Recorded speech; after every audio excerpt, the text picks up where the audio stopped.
There's a check worth more than $1,900 a month with your name already on it. And the reason you've never seen it goes back to a kitchen in 1979. You're standing on that linoleum you could still draw from memory, the phone cord that reached exactly as far as the hallway and no further.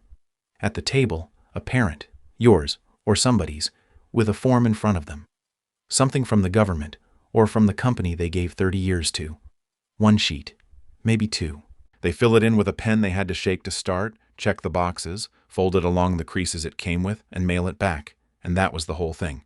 Because the rule we all absorbed, without anyone saying it out loud, was simple. If there's something you're owed, they send you a form. You fill out the form.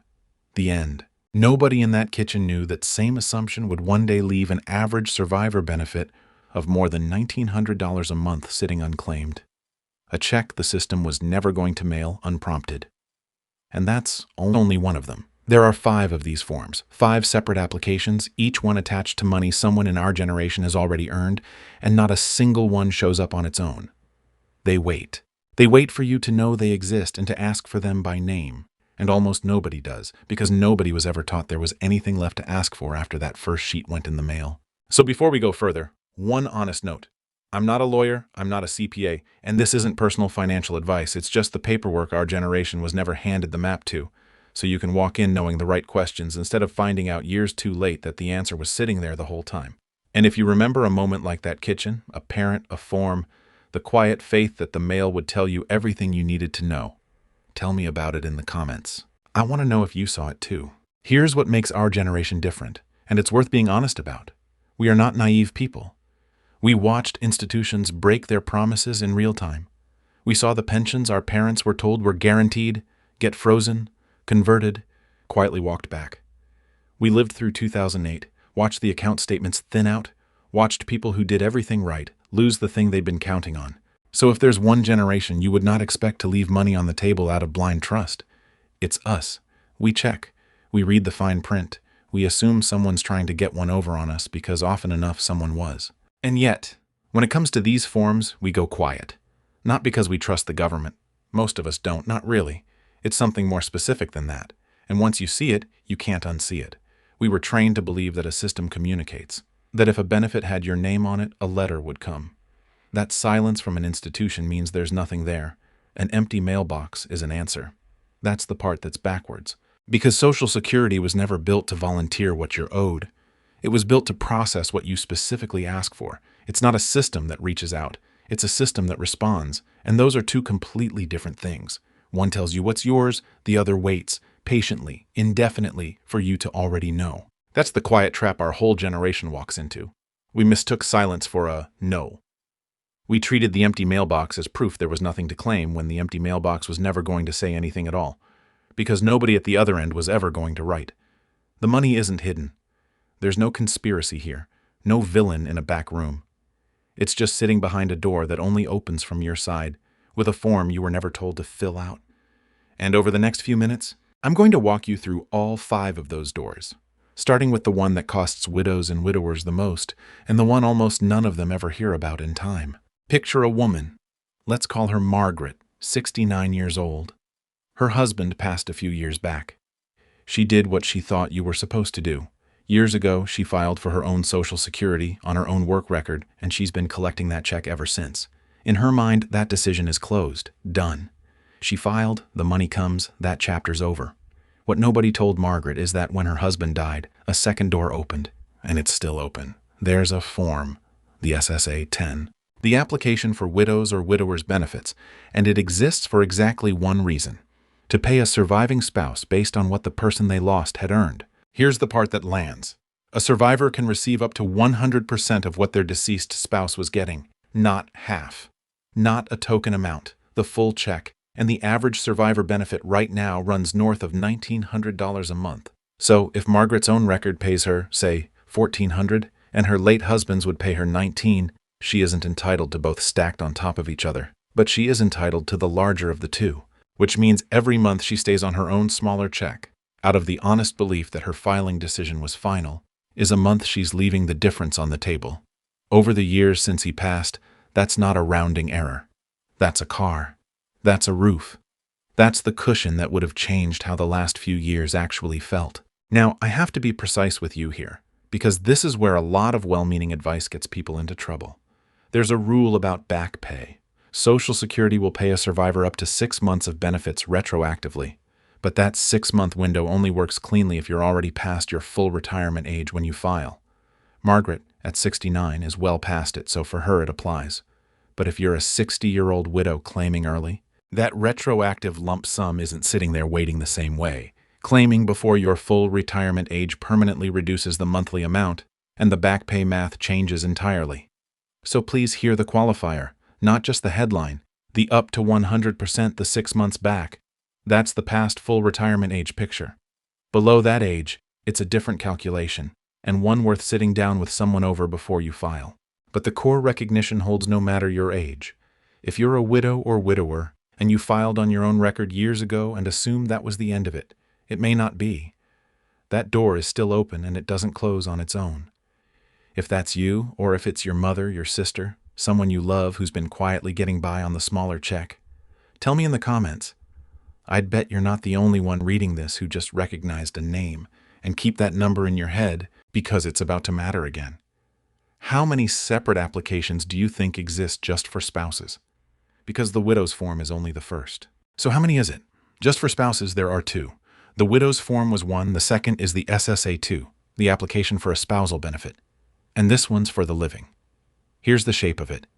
If your husband or wife earned significantly more than you did over their working life, you can claim a benefit worth up to 50% of their full benefit amount, even while they're alive and collecting their own. It doesn't reduce their check. It's not taken from them. It's a separate entitlement that exists because the system recognizes that one earner in a household often built the record while the other built the life around it. But here's the part that makes people sit up, and it's the piece almost nobody knows. This doesn't only apply to current marriages. If you were divorced, you may still be able to claim on your ex-spouse's record. The rules are specific, so let me give them to you clean. The marriage had to have lasted at least 10 years. You have to be currently unmarried, and your ex has to be at least 62. And the detail that changes everything. You do not need their permission. You don't have to call them. They don't get notified in a way that lets them stop it. They don't even have to have filed yet in some cases. That marriage ended years ago. Maybe badly, maybe you haven't spoken since. And it can still be quietly sitting on a benefit you earned the right to by being married through a decade of someone's peak earning years. Think about how many people write that off completely. Divorced, moved on, assumed the financial door slammed shut with the marriage. It didn't. And while we're on benefits that a spouse or ex-spouse's record can unlock, a quick word for anyone whose own check was ever docked because they earned a government pension. For decades, something called the windfall elimination provision and the government pension offset cut into the Social Security that teachers, firefighters, postal workers, and their spouses had coming. If that's you, and you've been assuming that reduction is just permanent, that changed. We did a full video walking through exactly what got repealed and what it's worth, so I won't rerun the whole thing here. The short version is that particular clawback is gone, and it's worth going and checking what you're owed. I'll point you to it. So that's the spousal picture. 2 forms, one for after a death, one for a marriage that's still standing or long since ended, both of them sitting there waiting to be asked for by name. But the next 2 aren't Social Security forms at all. They don't even come from the same building. And that's exactly why they're the ones that slip through the cracks the most. This is the one that trips up even the careful ones, because everything we've talked about so far lives inside Social Security. You go to one agency, you ask for one thing. But these next 2 programs don't run through Social Security at all. They run through your state. Different office, different building, different application, and no reason on earth the 2 systems would ever tell each other what you've applied for. And that gap, that seam between the federal and the state, is where a lot of our generation quietly overpays for years without ever knowing there was a door. They're called the Medicare savings programs, and here's what they actually do. Right now, the standard Medicare Part B premium is a little over $200 a month. It comes straight out of your Social Security check before you ever see it, which is exactly why most people never think of it as money they could get back. But if your income falls under certain limits, these programs will pay that premium for you. Not reduce it. Pay it. That's over $200 a month landing back in your pocket. Call it $2,400–$2,500 a year. for filling out a form at an office you didn't know you were supposed to visit. And the highest tier of it, the one called QMB, goes further. It doesn't just cover the premium. It makes it illegal for a provider to bill you for the Medicare costs it covers. A doctor's office can't come after you for that share. That's the law, and it's enforceable. Now, the reason this one stings more than the others is the shape of the loss. The widow's benefit, the spousal benefit, those are checks you didn't collect. This one is a bill you're still paying. Every single month, that premium comes out, quiet and automatic, and if you qualified and never applied, you've been handing back a piece of your own check to cover something the state would have covered for you. Over a few years, that's thousands of dollars. Not missed exactly, but spent. On the wrong side of a form nobody handed you. There's something I keep noticing about how we were raised to think about all this. Our generation was taught there were two separate lanes. Medicare for the people who worked, Medicaid for the people who didn't, and a hard line between them you didn't cross. The Medicare savings programs live right in the space between those two lanes, and nobody ever named that space for us. So people who paid into the system their whole lives look at anything with the word Medicaid attached and think, that's not for me. I'm not that person. And they keep paying a premium the law would have lifted off their shoulders. If you've ever felt that flinch, the one that says help like this is for somebody else, not for someone who worked their whole life. Hold on to that feeling, because the very next form is the one where that instinct costs people the most. That flinch, that's not for me, has a name, and the name is the problem. It's called SSI, Supplemental Security Income. And the reason so many people in our generation wave it off without a second look is that it sounds like welfare. It sounds like the thing you were raised to believe you'd never need, the thing that was for other people, the line you swore you'd never be on. So a person who worked 40 years, who paid in every paycheck, who is now getting by on a Social Security check that doesn't quite stretch, hears SSI and closes the door themselves. Nobody had to close it for them. Here's what that instinct costs. SSI isn't a replacement for your Social Security. It can sit on top of it. If your Social Security retirement check is low enough and your savings fall under the limits, SSI can add to it, month over month. The federal benefit right now is up to $994 a month for an individual, just under $1,500 for a couple. That's not a small correction. For someone scraping by on a thin retirement benefit, that is the difference between counting every grocery receipt and breathing again. And it's money the system will pay to people who qualify, people who, in a lot of cases, spent their whole lives certain they'd never be the kind of person who'd ask. But I have to be straight with you about the limits because SSI is stricter than the others, and pretending otherwise would do you no favors. The asset test is tight, around $2,000 for an individual, $3,000 for a couple, and that number hasn't moved in decades. It isn't tied to inflation the way benefits are. So this one genuinely isn't for everyone. A lot of people who own a home and have some savings won't qualify, and I'd rather you know that now than get your hopes up. But for the people right at the edge, the ones living almost entirely on a modest Social Security check with very little put away, this is exactly the door they were most likely to shut on themselves out of pride. And there's one more thing that makes the timing matter more than any other form on this list. SSI has no back pay. None. It pays from the month you file and not a day earlier. Every one of the other forms had some window that reached backward. This one only reaches forward. Which means, for SSI, and only SSI, the cost of not knowing isn't measured in what you could have recovered. It's measured in every single month you wait. I want to ask you something here, and I mean it as a real question, not a comment bait line. Did you feel that pull, the one that said this program wasn't meant for someone like you, even as I was describing it? If you did, tell me in the comments. I think a lot of our generation carries that exact pride, and I think it's quietly cost people more dignity than it ever protected. You're not alone in it, and it's worth talking about out loud. The last form is different from all the others, because the first four were about money you never claimed, and this one is about a decision you wish you could take back. Here's the situation it's built for. You filed for Social Security. Maybe you took it at 62 because you were tired or scared, or someone told you to grab it while you could. And then a few months later, life shifted. A job came through, your health held up better than you feared. You ran the math again and realized you filed too early and locked yourself into a smaller check for the rest of your life. Most people believe that's it. You made your call, you live with it. We were raised on exactly that idea. You made your bed. But there's a form, the SSA 521, and what it does is remarkable. It lets you withdraw your application entirely, not reduce it, not pause it, erase it as if you never filed, so your benefit can keep growing and you can claim later at the higher amount. It's a genuine reset. But, and this is the whole game, it comes with hard edges you have to respect. You get one shot at this in your entire lifetime. One. And you only have a 12-month window from the month your benefits started. Miss that window and the door is shut, and you have to pay back every dollar you've already received, including anything that was withheld from Medicare or for taxes. So it's not free, and it's not forgiving of hesitation. It's a one-time 12-month pay-it-all-back reset for the person who moved fast enough to catch it. And if you're sitting there doing the math and realizing your 12 months are already gone, don't close the tab because there's a quieter option most people never hear about.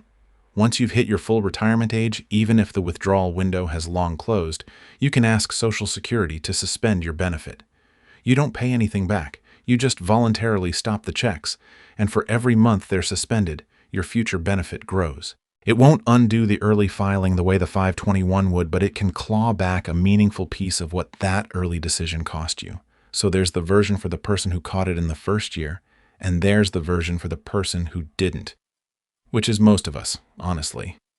Neither one is a door that opens itself. So step back and look at the pattern because it's not an accident and it's not you being careless. Every one of these, the widow's benefit, the spousal claim, the premium the state would cover, the program you were too proud to look at, the filing you could have undone, every single one waited silently for you to already know it existed.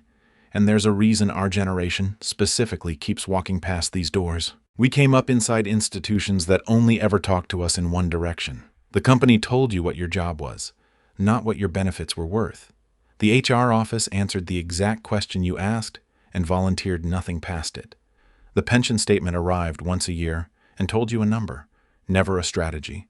You were handed instructions, never options. And you learned, quietly, permanently, that your job was to comply with what you were told, and that if something more had been available, well, surely they'd have mentioned it. That's the training. That's the whole thing.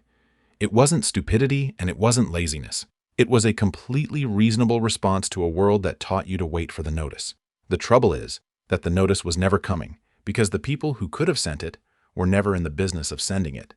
And so, the most self-reliant, least trusting generation we've got ended up leaving more on the table than the trusting ones did. Not because we believed the system would take care of us, but because we believed the system would at least tell us the truth about what it owed. It doesn't. It never did. It just processes what walks in the door and asks by name. So here's where I'll leave you. The system was never going to explain itself to you, but now you know what to go looking for. 5 forms: the widow's benefit, the spousal claim, the Medicare savings programs, SSI, and the withdrawal. Not one of them arrives on its own. Everyone opens only from your side. And the same instinct that made you wait for the notice all these years, that careful, skeptical, check-everything nature, is exactly what's going to make you thorough now that you know the doors are there. That was never the flaw. It just needed the one thing nobody handed us: the list. Now you've got it. So go check the one that made you think of your own name. And if you do, come back and tell me which one. I read these, and I'd genuinely like to know.